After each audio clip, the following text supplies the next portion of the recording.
Hey, bonjour les amis, bonjour à tous chez vous en Afrique, en Europe, en Asie, en Amérique et partout dans le monde. Bienvenue sur notre chaîne, votre chaîne en Afrique et en diaspora. Aujourd'hui, on va faire une mission spéciale et on va faire un tour du côté de l'art de la musique. On a rencontré une artiste, elle est merveilleuse, elle vient d'un pays d'Afrique. On ne dit pas son nom, on ne dit pas le pays d'où elle vient. Elle se présentera d'elle-même, mais nous, on se contente de la recevoir avec honneur. Et c'est vraiment avec beaucoup de joie qu'on la reçoit ici, dans ce pays où il fait très froid. Alors, sans plus tarder, on voit déjà qu'elle est en train d'arriver. On l'amène pour vous, on va l'installer et on va lui poser des questions sur son parcours et on va découvrir tout sur son expérience musicale ensemble. Et dans l'interview, on regardera également les vidéos de son travail. Alors, c'est avec beaucoup d'honneur et beaucoup de plaisir qu'on va recevoir cette artiste. Allez, venez, on va avec moi, on va la voir.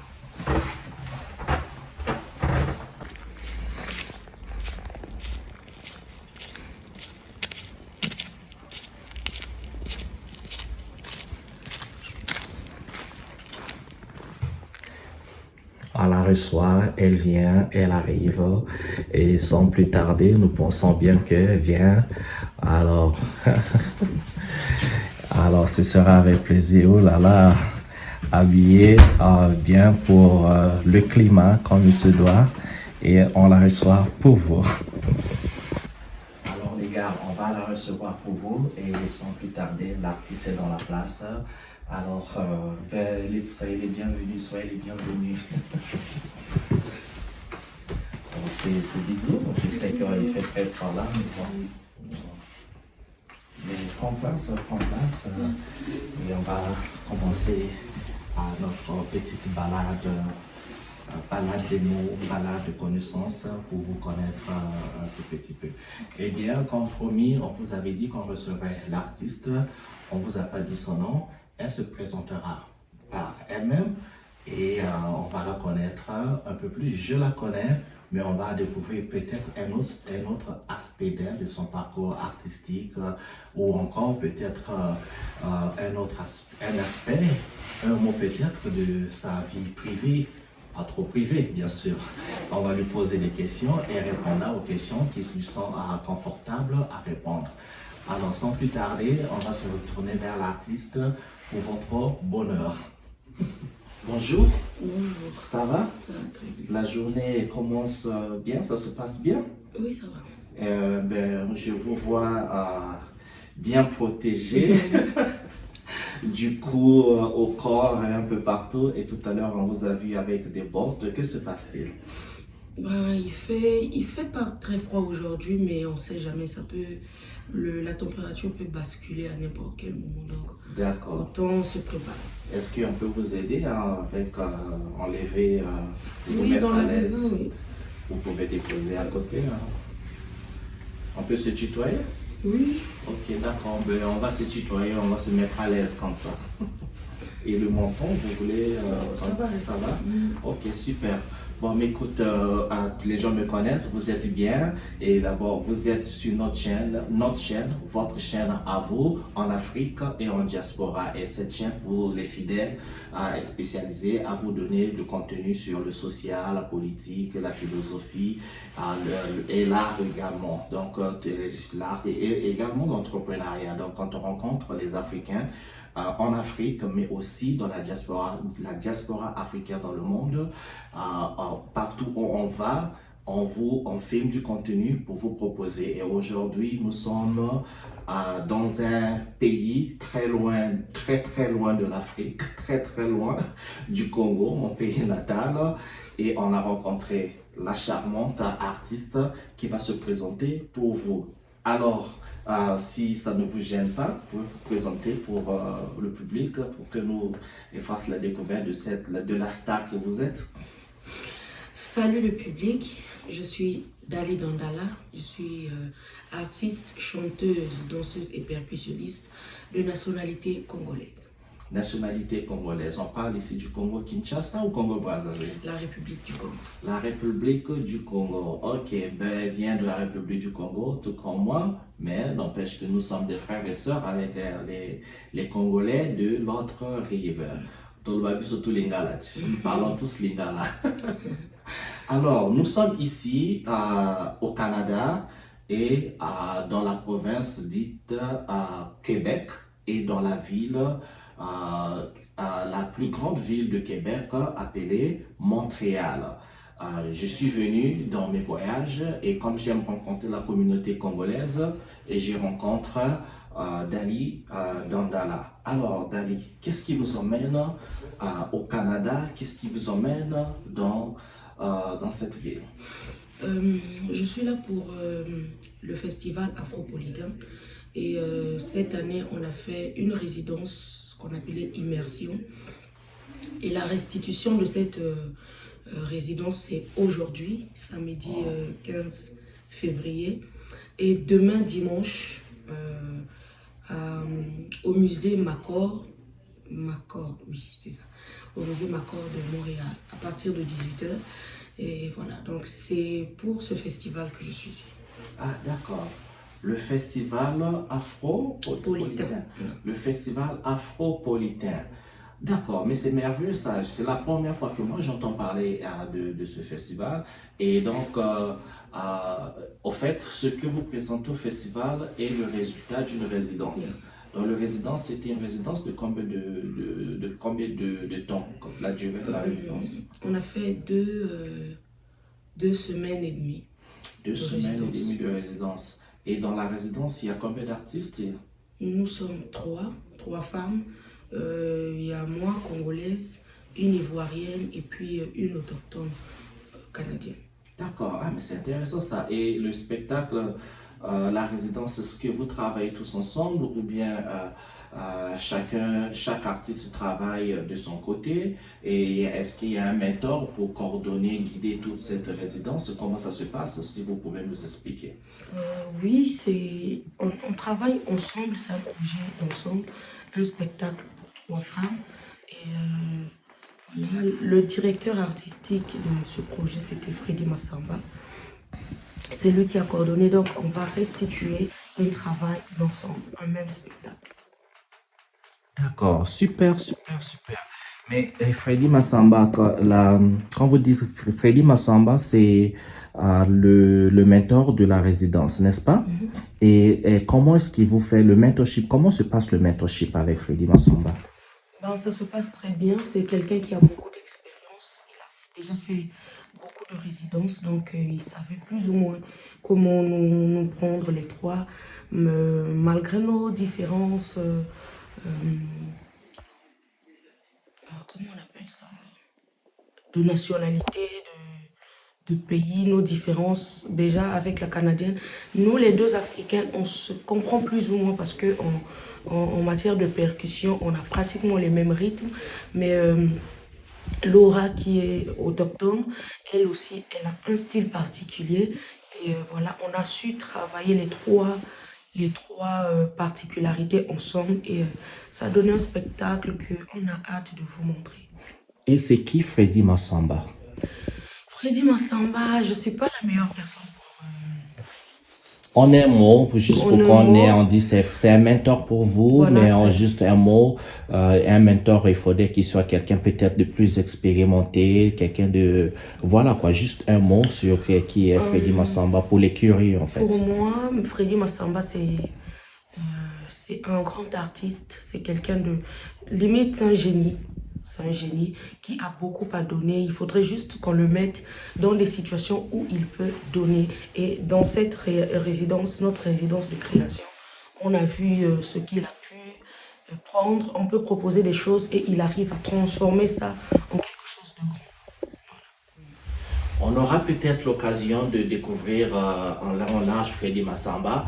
On mettra peut-être dans déjà le nom ci-dessous, Freddy Massamba pour les curieux. On vous demanderait de regarder sur Google, sur YouTube son travail et on mettra aussi dans le lien peut-être le travail pour découvrir Freddy Massamba. Mais nous sommes ici pour Dali Dandala. On va faire un retour en arrière avant de revenir en ce moment-ci où on parle de la résidence qui se culmine avec un spectacle aujourd'hui, à samedi et demain, dimanche, à Montréal, dans un musée appelé Musée Macor. On reviendra dessus et on vous donnera les informations pour ceux qui sont à Montréal et qui ont le temps de venir regarder le spectacle. On vous encouragera de passer, on vous donnera les informations. Mais on fait un retour pour commencer sur le parcours de Dali Dandala. Alors, comment ça a commencé? Vous êtes danseuse, percussionniste, chanteuse, et quoi d'autre? Il y a quoi d'autre dans vos cas, quoi? Comédienne. Comédienne, voilà. Mais comment tout ça a commencé? Allons à la genèse. D'où vous est venu le goût de la musique? Quand est-ce que vous avez commencé à chanter? Je ne saurais vraiment pas dire d'où ça m'est venu. Je sais juste que d'après ce que mes parents me disent, que très jeune, avant même de marcher, je dansais. On pouvait me mettre au dos, je dansais. Et j'avais un très bon sens du rythme dès le bas âge. Et en grandissant, je ne pouvais pas résister à la musique. Partout, ça jouait, je devais... c'est comme en Afrique, chez nous, au Congo, pendant les décès, les obsèques, on met les radios qui jouent de la musique. Et moi, je passais mon temps à danser sur ça. Et j'ai eu la chance de grandir à l'église évangélique du Congo, qui est réputée pour sa musique. Et c'est vraiment là que je me suis formée. J'ai fait mes premières petites scènes étant enfant. Et le goût est parti de là. Et puis, en découvrant des artistes comme Beyoncé, je me suis dit, j'aimerais faire ça. J'aimerais être comme ça et tout. Donc, c'est vraiment en 2020 que j'ai décidé de lancer ma carrière solo. Mais avant, je faisais des chœurs chez des artistes. J'ai accompagné Zao, j'ai accompagné Oupta, j'ai accompagné pas mal d'artistes de chez moi. Ça fait partie de ma formation. J'ai aussi fait beaucoup de cabaret. Depuis 2012, j'étais dans le cabaret, donc j'ai beaucoup interprété. Ce qui fait qu'aujourd'hui, j'ai un grand répertoire en interprétation. Et aussi, le fait de beaucoup interpréter, ça a ouvert mon esprit à beaucoup de styles de musique, qui fait qu'aujourd'hui, je peux vraiment m'aventurer sur n'importe quel style de musique. D'accord, super, ok, ça fait un paquet d'informations. On va ralentir la chose encore un tout petit peu. Et donc, s'il faut comprendre la formation, c'est fait d'abord de manière, le talent de manière innée, vous êtes né avec, parce que le sens du rythme est arrivé, en fait, était intrinsèque en vous, parce que vous répondez bien au rythme des musiques auxquelles vous étiez exposé. Vous répondiez bien aussi au rythme des mouvements, au dos de maman, tout bébé. Mais au fait, quand vous avez intégré l'église évangélique du Congo, vous l'avez intégré, est-ce que vous avez été formé au chant, moi je suis pas musicien, je sais pas chanter, mais je pense que il y a quand même une école. L'école ici, c'est quelqu'un qui vous apprend peut-être des notes de musique. Il y a do, il y a ré, mi, fa, sol, la, si. Il y a quoi? On dit votre voix, c'est quoi? Est-ce que vous chantez en ténor, vous chantez en voix grave, voix soprano? Comme je vous ai dit, les gars, je suis pas musicien, je connais un tout petit peu, excusez-moi, mais j'aimerais juste comprendre en fait la formation formelle de Dali Dandala, en fait, si ça a existé, ou peut-être la formation informelle. Est-ce qu'il y a-t-il eu cette formation formelle à votre enfance avant qu'on arrive, ou dans votre jeunesse, à l'âge d'adolescent, avant qu'on arrive en 2020? Je dirais que j'ai commencé à chanter. Déjà que j'avais un bon sens du rythme, donc je pouvais suivre un tempo. Et puis, je n'ai pas vraiment eu à travailler mon oreille musicale. C'est-à-dire que dès que j'écoute une note, je sais que c'est... Enfin, étant enfant, je ne savais pas que c'était doré. Mais quand j'entends un son, je réponds sur ce son-là. Donc, je n'avais pas un problème de gamme et tout, bien que je ne savais pas exactement c'est quoi le do, ré, mi, fa, mais je pouvais chanter juste. Donc ça, je pense que je suis née avec. Et il faut avouer que l'école le dimanche, c'est vrai que c'est pas de manière où on vous enseigne, on vous apprend les do, ré, mi, c'est des vocalisations. Vous arrivez peut-être pendant 15 à 20 minutes, on vous fait répéter les notes do, ré, mi, fa, sol. Ça fait que je grandissais sans vraiment savoir. Et au collège, j'ai fait de la 6e au 4e, j'ai quand même fait, on faisait le cours de musique. Et c'est vraiment là que j'ai su, il y avait une porte et qu'on pouvait mettre les clés, les notes et tout, et voilà.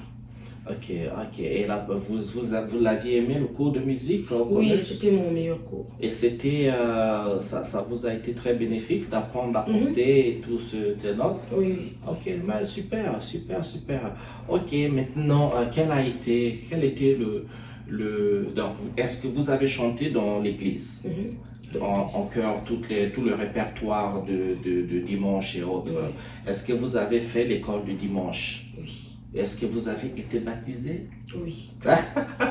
Super, donc vous avez fait tout le paquet de l'église et toute cette formation. Maintenant, qu'est-ce que ça a été? Parce qu'en général, quand on est à l'église, ça veut dire qu'on est chrétien.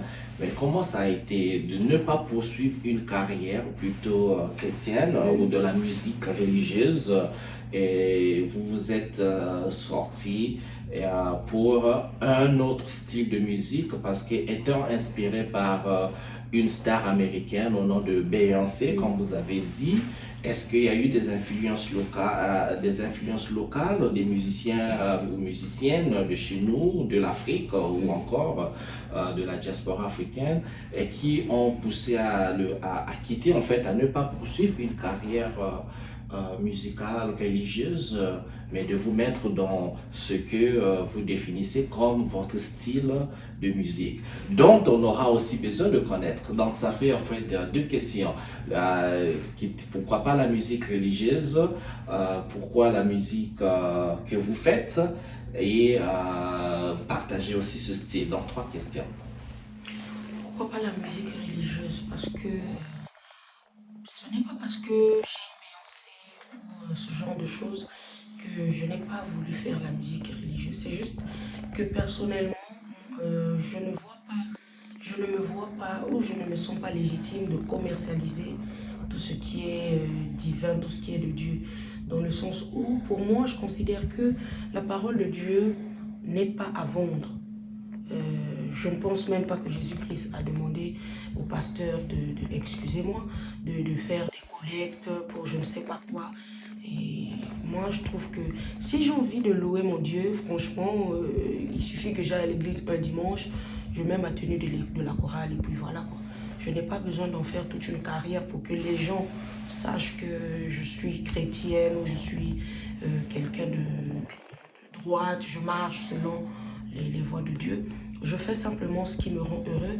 Et ce qui est vrai, c'est que l'Église met beaucoup de garde-fous, beaucoup trop d'interdits, dans le sens où, je me rappelle une fois, il y a quelqu'un qui, pendant un concert à l'école du dimanche, quelqu'un est venu me dire à l'oreille, Dali, il faut danser doucement parce qu'il y a les pasteurs derrière. Voilà quoi, je danse. Et voilà, moi je suis quelqu'un qui, j'aime beaucoup la danse et je ne me vois pas contenir mon corps parce que pour ne pas déranger le public qui me regarde. Donc je n'ai pas voulu être suivre des cases qui pour moi qui ne valent pas la peine quoi. Je pense que Dieu lui-même c'est quelqu'un qui aime la grandeur, qui aime faire des choses de fou. Donc voilà. Je ne veux simplement pas commercialiser le nom de Dieu et tout. Alors, vous êtes parti pour faire un style de musique qui n'est pas religieux. C'est quel genre de musique, quel style et on peut en savoir un peu plus? Après, je ne sais pas pourquoi les gens disent qu'un style religieux est un style profane. Je ne sais pas pourquoi. C'est juste de la musique. On décide juste d'utiliser Dieu dedans ou pas. Mais ça reste la musique, elle est universelle. Et voilà, aujourd'hui, il y a des chansons, par exemple, des musulmans, je ne sais pas s'ils appellent ça des chansons ou c'est des prières qu'ils chantent. Il y a des musiques, quand j'écoute ça, c'est agréable. Pourtant, je ne suis pas musulman, mais c'est comme ça. Il y a des choses que j'aime, c'est comme ça. Et puis, mon style, je dirais que ma particularité, parce que je fais la world music, mais j'ai ma particularité, c'est Afro Kilombo, qui est une chorale de l'église évangélique du Congo. Et ils ont un rythme particulier. Et j'ai voulu baser mon style dans ce rythme-là. Et voilà, d'où mon premier single Impoli, qui est vraiment dans le rythme du kilo. Ok, super. Merci à toi. J'ai continué à dire vous, mais on avait dit qu'on était bien, on devait se mettre à l'aise et se tutoyer, n'est-ce pas? Ok, merci. Afro Quilombo. C'est un nom très intéressant. Moi, je viens aussi du Congo. J'ai fréquenté l'église évangélique du Congo. Et comme beaucoup de gens qui sont des chrétiens, c'était la vie religieuse, la vie exemplaire. Il fallait pas, avec des préceptes qu'il fallait bien respecter. Il fallait pas faire ceci. Il fallait pas bouger son popotin comme ceci, comme cela. Ben, par contre, le mot Quilombo me retient. À l'église, il y avait la chorale, mais j'adorais le Quilombo. Le Quilombo, c'est un style. C'est une chorale, mais qui était chantée beaucoup plus dans la langue Congo. Et langue Congo que je ne maîtrise pas, je comprends pas cette langue à 100%, honte à moi, mais j'adore le Quilombo. Maintenant, tu dis Afro Quilombo. Le mot Afro me retient parce que j'ai déjà entendu Afro Congo avec le chanteur Inosbi, Afro ceci, Afro. Il y a plein d'autres Afro qui ramènent à l'Afrique. Mais dans l'Afro, on retrouve des sonorités qu'il faut dire urbaines. Donc parfois il y a le beat, il y a parfois du rap, il y a parfois du R&B. Parfois aujourd'hui on voit du Amapiano. On a eu Amapiano qui vient de l'Afrique du Sud. On a du Afrobeat, cette influence nigériane. Mais il a fait un peu de tout, mais ensemble, Afro qui dit un peu le côté urbain et tout ça. Et donc est-ce que pourrait-on dire Afro Quilombo, c'est un mélange de un peu ton côté urbain à toi et aussi cette histoire que tu as avec la chorale Quilombo, peut-on le dire comme ça? Ou bien toi, comment tu nous emmènes tout ce paquet? Bon, à la base, je pense que on ne peut même pas associer Afro et Quilombo en même temps, Afro-Congo, parce que le Quilombo reste un style des Africains, donc c'est Afro. Et c'est juste parce que c'est une tendance actuelle de dire que je fais Afro-Ebende, je fais Afro-Ngunza, Afro-Amapiano, un truc. Mais sinon, tout ça là, c'est de l'Afro. Mais c'est juste pour différencier et tout. D'accord. Mais c'est ça. Ok.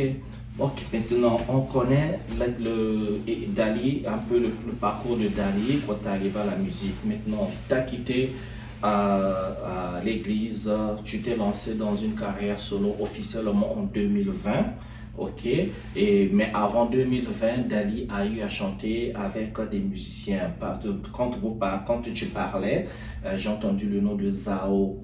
Ça m'a un peu fait là, Zao, parce que Zao pour ceux qui sont mélomanes comme moi, qui suivent la musique, Zao c'était un grand artiste.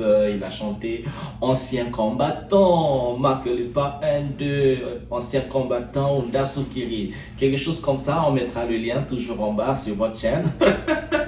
Et alors, comment c'est arrivé? Vous avez rencontré Zao comment? Parce que c'est quand même une grande figure, hein, et sa chanson Ancien combattant ça fait partie du patrimoine musical de l'UNESCO. C'est pas une petite chose là. Comment c'est arrivé la rencontre avec Zao et le travail avec Zao? Le travail avec Zao, je me rappelle qu'il enregistrait un nouvel album et on m'a appelé.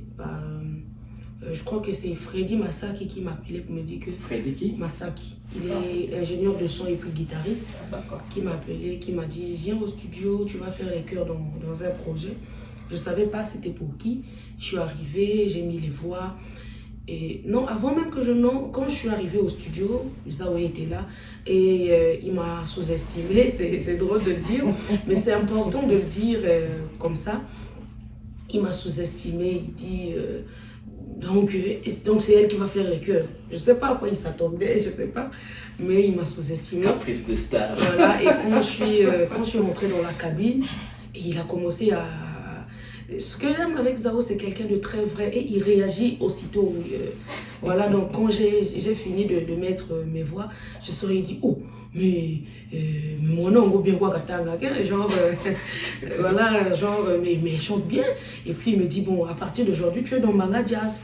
C'est dans la langue l'art illégal. Voilà. Et Mbanga Jazz, c'est son orchestre, le nom de son groupe.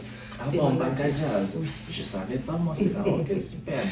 Voilà, et c'est comme ça que je suis rentrée dans Mbanga Jazz. Et jusqu'aujourd'hui, je suis dans Mbanga Jazz. Quand Zao m'appelle, quand on a un concert, et je l'accompagne. Il me dit, mais toi, tu es déjà devenue une star, tout ça. J'ai dit non.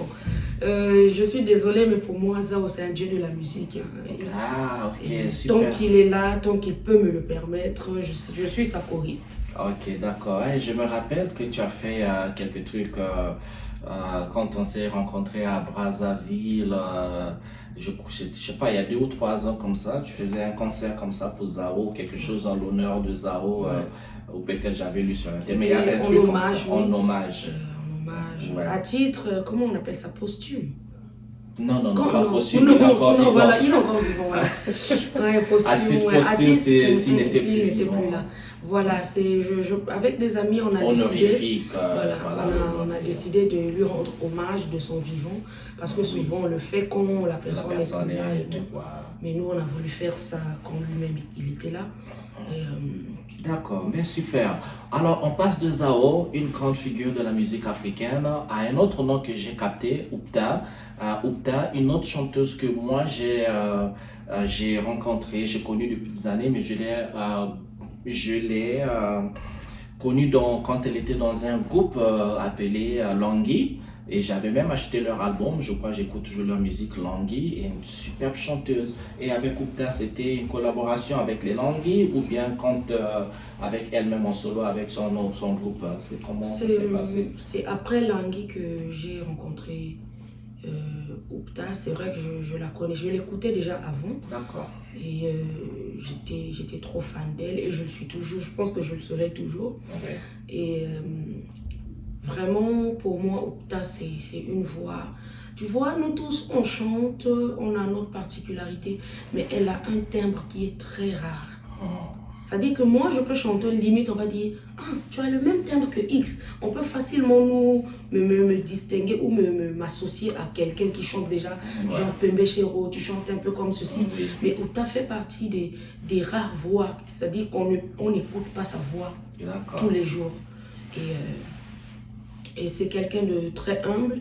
Dernièrement, quand je suis arrivée en Allemagne, et qu'est-ce que je dis à Montréal, j'ai presté le 2 février et j'ai commencé ma prestation par une reprise de Nao Tsetsa, la version d'accord, super. Mais sans te couper, en fait, j'ai vu ça sur Facebook.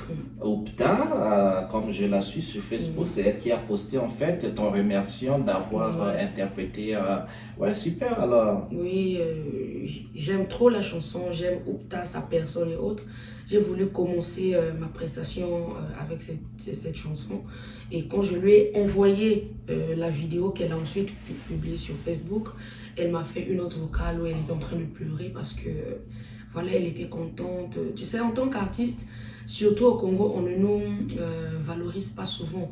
Et quand tu as des petites sœurs qui arrivent derrière, la reconnaissance, je pense que ça l'a vraiment touchée. Et elle m'a dit, Dali, tu vois, parce que je suis aussi, je le dis, je suis parce que si Oupta m'appelle pour faire les chœurs avec elle, je ne dirais pas non. Tu vois, et elle m'a dit dans la note, elle dit que Dali, tu vois, là tu es maintenant au Canada, tu es en train d'évoluer, toi qui dis que tu feras toujours mes chœurs. Je pense que en tant qu'artiste, je ne peux pas te demander de continuer à faire mes chœurs parce que tu es aussi devenu leader à ta manière et tout. Et c'est vraiment beau. Oui, c'est bien. Moi, les gars, je sais pas chanter, mais cette chanson-là, je l'adore. Je vais chanter à ma manière. Peut-être que l'artiste va m'aider ou elle va peaufiner pour moi, mais moi, j'ai dit Nao Tsetsa Monde Konzari, quelque chose de la mama kabanza konitiori. Alors, l'artiste fait nous un son quand même, vous savez, c'est pas possible. Bon, ça, c'est la version originale, si je dirais la version de Jacques Loubello. Ah, d'accord, ok. Et la version de Oupta, c'est ndala ya kwasa kwasa mopele anzale serela mata lobaranga anga wareningae. Ah, bravo! Donc il y a 2 versions. En fait, j'avais oublié moi. Il y a beaucoup de versions parce qu'il y a la versions. version de Myriam Makeba aussi qui a adoré la chanson. Ah ouais, Et elle a tenu à prendre le Myriam Makeba l'a chanté, on l'a ri. Ah ouais. Les gars, je pense qu'il y a tellement de choses à dire. On ne pourra pas couvrir tout en une séance, en une émission. Je pense qu'on va prier les dieux. On va prier Nzambian pour nous, qui nous donne une autre opportunité de rencontrer l'artiste Dali, peut-être dans un autre pays, dans d'autres circonstances, pour continuer une autre interview. Parce que tout ce qu'on dit, c'est de l'histoire. Quand on cite les noms Myriam Makeba, Jacques Lubelo, c'est de grandes figures de la musique africaine. Ok, nous sommes en 2020. 2020, l'artiste Dali Dandala se lance en carrière solo. Qu'est-ce qui a motivé cette décision? Let me tell you more about my love. Be with you, my only one motivation. Luzolo takumbanga ngalalo. Ngachina zulisa my emotion. Bwelisa watula oranjeme. Chikwata lubo bakula. Boy, I just wanna give you all of me. Let me take you to the true love. Ndama kwa muna Hapo nisakwa ningachi wanzolo Hapo nisakwa ningachi wamuna Watala Eta toma kweto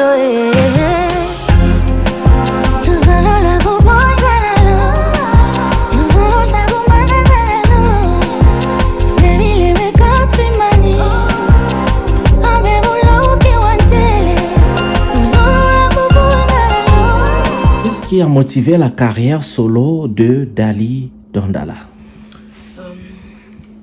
En 2020, j'ai été sélectionnée parmi les artistes qui devaient répondre à...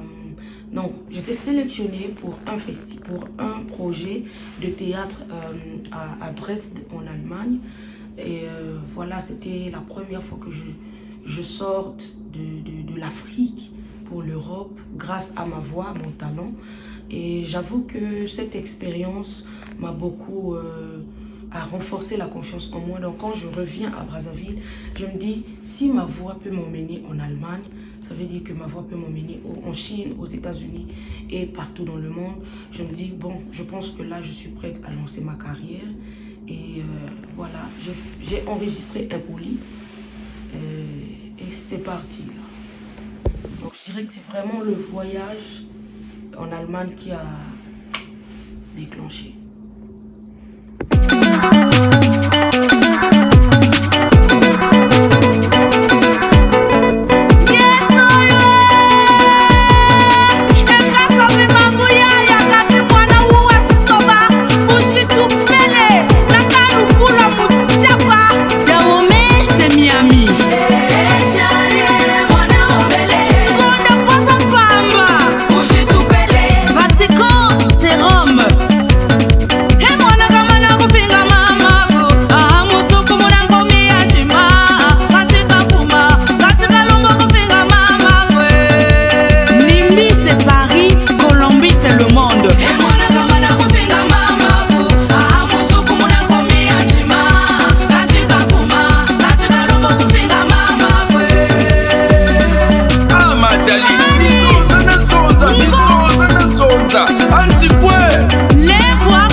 Dali Dandala a fait une tournée en Allemagne 2 fois, si ma mémoire elle est bonne, où avec d'autres artistes, ils ont fait des spectacles où ça incluait percussion, chant, danse. Et ça, c'était déjà voilà, l'ouverture à l'international, fouler la scène internationale. Et ici, donc, également au Canada, Montréal, même si ce sont le groupe, c'est la résidence, mais je pense que c'est pour prendre de la matière, recharger les batteries, les rendre nucléaires et repartir faire des choses avec le groupe, n'est-ce pas? Et donc, mais avant de donner les dates et encourager les gens de venir, est-ce que la résidence te permet quand même d'avoir une suite, il y a une suite par rapport à un calendrier où tu fais les contacts que tu prends et tout ça, puisqu'on est quasiment à la fin, ça va bien dans ce sens? Oui, dans ce sens, ça va. Déjà, notre spectacle, le spectacle qu'on va présenter tout à l'heure, là, c'est tellement fort que je pense que nous allons tourner avec. Et je souhaite vraiment que ça arrive. Ouais, super. Et déjà ça, je pense que... Et puis, on est en train de parler d'autres projets ici encore. C'est pas encore confirmé, donc je vais éviter d'en parler. Mais sinon, on en parle déjà. Ok, super, d'accord. Et donc, le spectacle aujourd'hui sur le festival Afro-Politain se passe au musée à Macorde. Le musée se trouve au centre-ville de Montréal. Pour ceux qui sont à Montréal, si vous prenez, sur ma ligne, je prends le métro, je descends à McGill. Vous pouvez descendre à McGill. Oui, je pense que McGill, c'est la bonne station à descendre. Une fois que vous êtes à McGill, vous sortez sur Robert Baroussa ou vous sortez sur Union, vous tombez juste en sortant à gauche, vous verrez le musée. Vous demandez à n'importe qui, vous verrez le musée Macorde. Et Macorde s'appelle M-C-A-C-O-R-D. Ben, regardez en bas. Donc voilà, allez regarder le spectacle. Et maintenant, on va chuter dans notre émission. Maintenant, avant de chuter, on dit Dali est quand même une personne. Ça, c'est ce qu'on dit la carte d'identité. Cette partie de l'émission, c'est la carte d'identité. Dali, personnalité, artiste, tout ce que vous avez déjà entendu. Mais Dali a une famille, n'est-ce pas? Est-ce que Dali est l'aîné d'une grande famille, la dernière d'une grande famille? Combien de sœurs, combien de frères?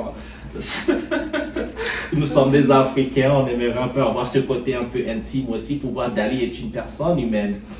Oui, en gros, je suis une fille. Non, je suis plus une fille. Bon, je suis une fille parce que mes parents sont encore en vie. Donc, je dirais que je suis issue de 3 mamans différentes. Je sais pas, moi, comment je l'explique.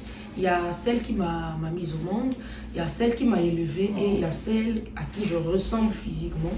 Ce qui fait que je ne peux pas dire que ma mère c'est X. J'ai 3 mamans.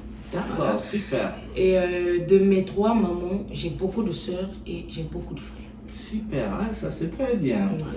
Ok. Donc je ne saurais pas vraiment dire Une famille riche, nombreuse. D'accord. Moi, je dis, moi, je suis ici de 2. Elle a 3, elle a battu mon record. Moi, je suis ici de 2 mamans. Mais on ne parle pas de moi, là. Ah, d'accord, famille nombreuse, c'est bien. La famille, ça vous manque pas? Ça vous manque la famille? Ou tu as le temps quand même de connecter avec la famille, de passer un peu le temps avec la famille? Oui, gloire à Dieu avec la technologie. Hein, ça fait que maman peut m'appeler pour me souhaiter bon concert, bon spectacle. Par exemple, ce matin, elle m'a laissé un message pour me dire qu'elle a suivi mon émission d'hier. Et elle m'a dit, oui, je suis émue, tu as bien parlé, tout ça là. On reste en contact, bien que ce n'est pas physique, mais on est présents les uns pour les autres. Ok, d'accord. Ben écoutez, merci les gars et surtout merci à toi Dali Dandala de nous avoir accordé ce temps très très précieux et merci à vous les gars de nous soutenir. On vous demanderait juste une chose, c'est de partagez la vidéo, mettez les commentaires. Si vous avez des questions, en fait, on vous les mettra. On mettra des informations sur le site officiel de Dali Dandala, la page officielle Facebook, Facebook, des réseaux sociaux. Allez-y, suivez l'artiste, mettez les j'aime sur son travail, partagez sa page à tout le monde, comme ça tous ceux qui ne sont pas au parfum ou ceux qui ne sont pas toujours connectés dans les réseaux sociaux, qu'on découvre aussi le travail de l'artiste. Mais les commentaires, s'il vous plaît, toujours dans le respect, ok? Nous aimons, n'est-ce pas?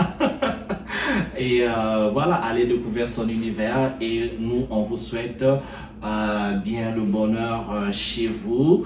Et merci encore Dali et on te souhaite très bonne continuation dans ton parcours artistique. Et moi, j'ai hâte de te voir au sommet sur des grandes chaînes de télévision où je serai en train de siroter mon vin et peut-être prendre des cigares sur un écran en train de regarder et on dira elle est passée sur notre chaîne, votre chaîne en Afrique et en diaspora. Ciao ciao. Ciao.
La star,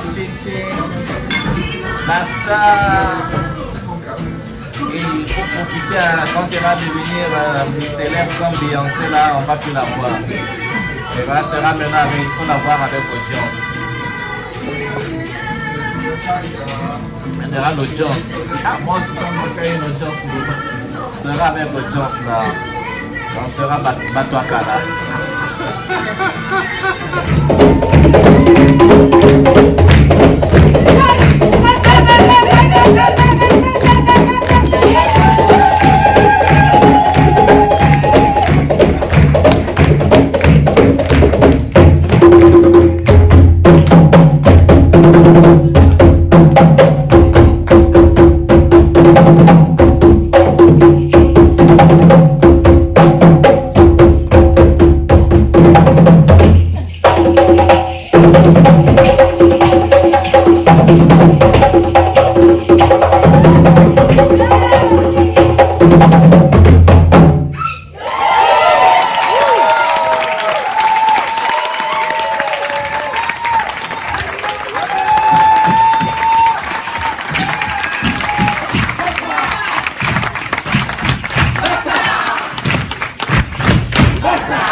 prévoit toujours un petit moment de médiation, d'échange avec le public. On ne peut pas vous laisser partir comme ça. Vous avez ça. Il n'y a pas assez. Moi, j'entends les voix, j'entends comment peut être la connexion, comment ils peuvent arriver entre femmes à discuter, à faire des textes ensemble, à faire des thématiques, ainsi de suite. Et je suis là juste comme observateur. Je leur dis, ça peut-être que ça peut être ceci. Non, je crois que ça on peut enlever, et ainsi de suite. Donc tout le travail, vraiment, à 90%, ce sont ces trois femmes qui le font. Et salut les gars, comme promis, on voulait non seulement emmener l'artiste Dali Dandala, mais j'ai fait de mon mieux de passer regarder le spectacle. C'était un spectacle époustouflant. Et bien sûr, j'ai pas filmé parce que j'ai pas le droit de filmer, mais j'ai pris la dernière petite partie, quelques secondes de l'ovation du spectacle. Donc, on vous laisse donc sur cette note. Merci encore d'avoir été avec nous et soutenez l'artiste, suivez dans les pages et les réseaux sociaux et tout ce que vous voulez. On vous adore. Allez, à moi je vous dis pour cette part, ciao ciao, on se retrouve pour une autre édition avec un autre artiste, ou un entrepreneur, et ça se passe en Afrique et en diaspora. Allez, ciao ciao.